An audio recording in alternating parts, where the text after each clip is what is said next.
Hey Frontline fans, welcome back to Comic Frontline, and guys, you're back with me, Mike Spider Slayer, getting ready to do Spider Slayer's haul. I think it's episode number 46.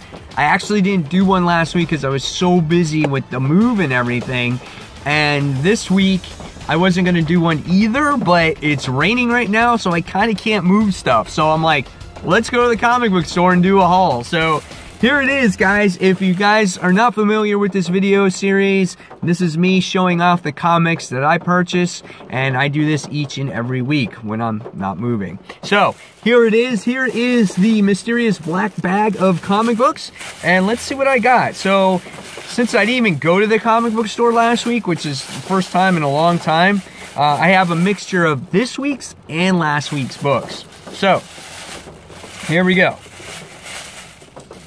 There's your stack of books, so a decent stack, and I guess the guys put it in the bags and boards for me this week. So, this came out last week. This is Killed or Be Killed, issue number 6.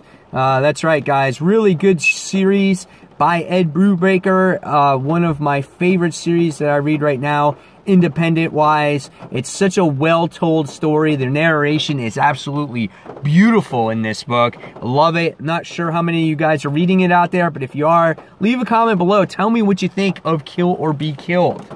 All right, next we wound up getting DC's Justice League of America. This is issue number 1. The first issue we wound up getting was that actual rebirth issue, getting the formation of the team ready. So here I can show you without so much glare. And so yeah, it was a pretty cool book. Here we get to see Killer Frost in there. If you guys haven't seen any of the artwork yet in there, that's the way it looks like. And she's kind of the, I guess you want to say, from villain to hero now. She's been rehabilitated into a good person. And she's helping out Batman and her other comrades here. So this is Justice League of America, issue number 1. Alright, next from DC, we wound up getting Action Comics, issue number 974. There was 2 covers there. You got to see the 2 Clarks battling each other, and then I liked this cover, this creepy cover where you have Clark Kent staring over Lois, and Lois is concerned. She's not sure what's going on there with creepy Clark Kent. So I thought that was pretty cool. This continues the story of, I guess, trying to discover who is this other Clark Kent. And I think this tied in to Superwoman as well. I don't know if I read the last issue or not. I know I've skipped a few issues or an issue here and there because of this whole move thing. So I've been slacking off. All right, next we have Hal Jordan and the Green Lantern Corps, as we get to see Saint Walker in there, and Kyle Rayner in there as well. Looks like they're trying to help out Hal Jordan. So what's going on in this series? I don't know. I didn't read the last issue either, but I'm looking forward to it. Here's a cool artwork page with Guy in there. He's doing some kind of fighting scene with some reptilian creature. He looks huge though. He looks like he's like super pumped. He's like on steroids or something. I don't know. We'll see. So that's Hal Jordan in the Green Lantern Corps, issue number 15.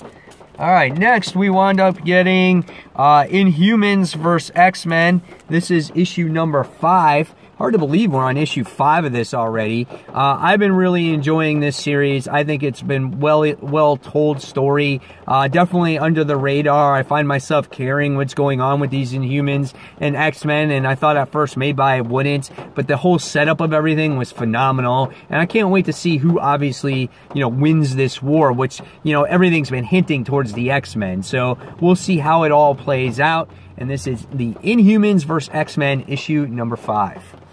Alright, next we wound up getting from Marvel this week. I like this cover. Hulk issue number 3. Jennifer Walters there taking down the K from the word Hulk, and she's all angry and pissed off. Now, we haven't seen her actually transform yet, but she's gotten close a couple of times. So will the 3rd issue be a charm here with her doing the transformation? I don't know. We'll see. This is a great story. She's kind of done the role reversal. She's no longer, you know, that hot bombshell where she showcased herself on the outside. Now everything is compressed on the inside, and she's all angry, and she tries to calm herself by watching cooking videos, and it's a great book, and I can't wait to see what happens with it. You can see in this issue right from the start, she's like super pissed off, and she's like trying to contain herself. So love this series, really well done. Hulk issue number 3. All right, next. I don't know if this was from this week or last week or whatever the case may be, but we got Inhumans, Monsters Unleashed issue number 3, as this continues this series, as we get to see our little guy here, who's the one that creates all the creatures. It's been pretty good. I like the creativity of this series. I think that's what makes it appealing, and I think it's a good series for younger readers. As I told you guys before, my son likes to draw, and this boy has this ability to draw all these creatures that's on this page, so that's really cool. Love the way the book looks. So Monsters Unleashed issue number 3. Probably some of you don't even care about it and you're not even reading it.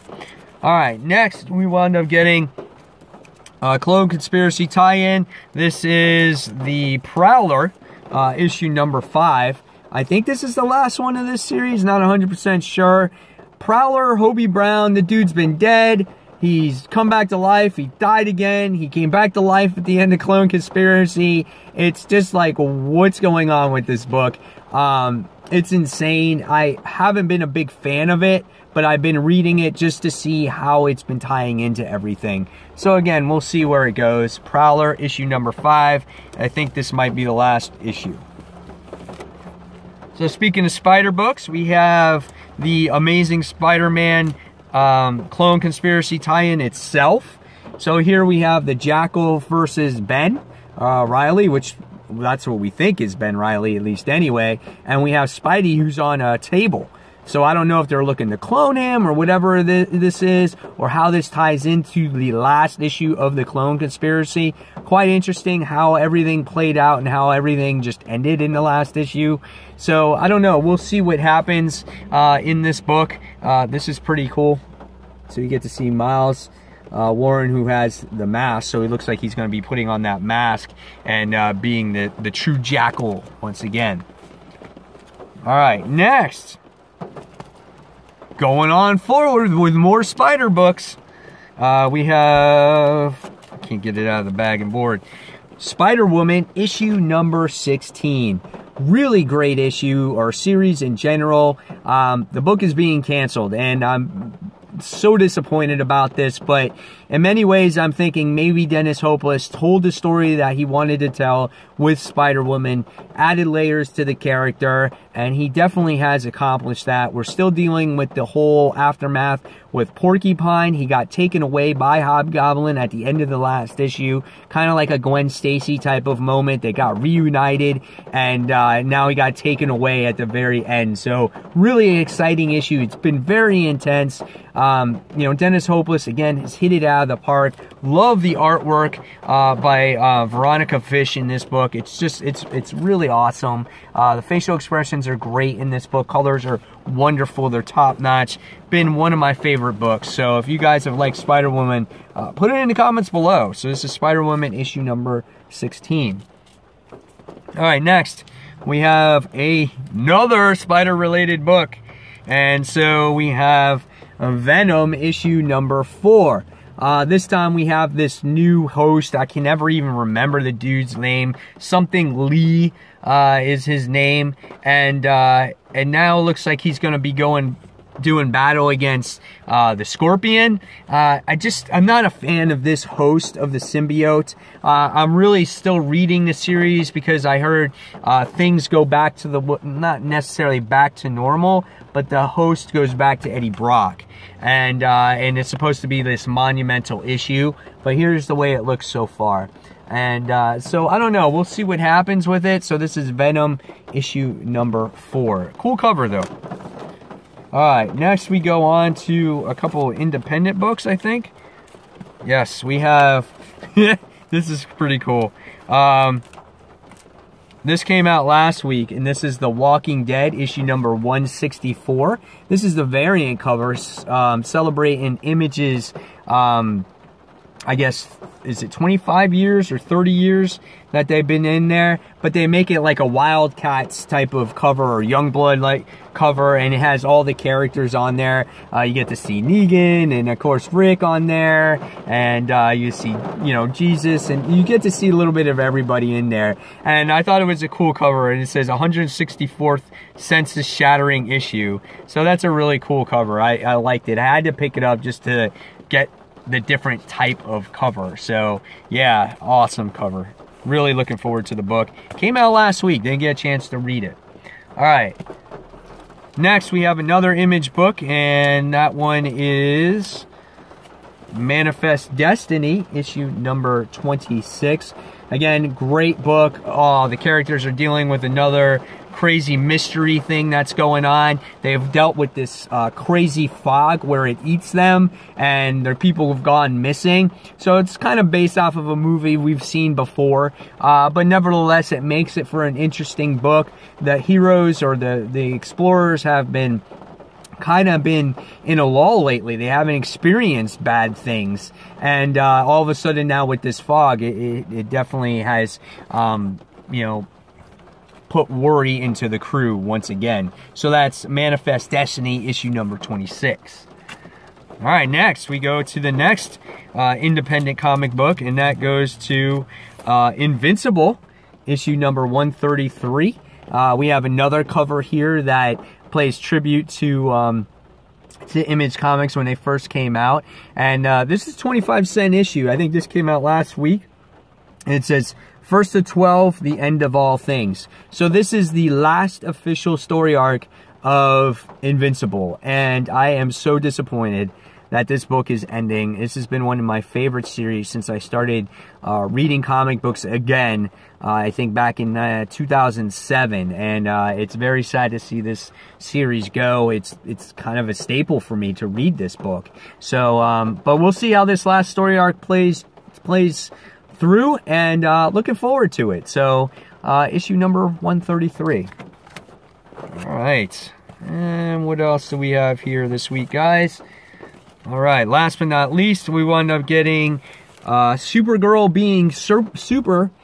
This is book 2. Really love the introduction to Kara in this series, and I love how you got to know her friends and her dealing with teenage situations, and at the end we got to see the dramatic experience when she was, I think, running track, and then this earthquake happened. So now you get to see her experience, I guess, like maybe, you know, saving people for the first time, and her friends knowing her secret and stuff like that. So really looking forward to this book. This book was outstanding, and so yeah, that's it, guys. Now, it's one thing if I'm going to be able to read these books this week, just for the pure reason that, I got so much going on with the move. I'm in the process of still moving stuff, putting stuff away, and getting this background going, and so as soon as I do that, I'll be on videos again for a regular basis. So, guys, now it's your turn in the comments below to tell me which books you picked up for the week, which ones you're least excited for, which ones you're most excited for.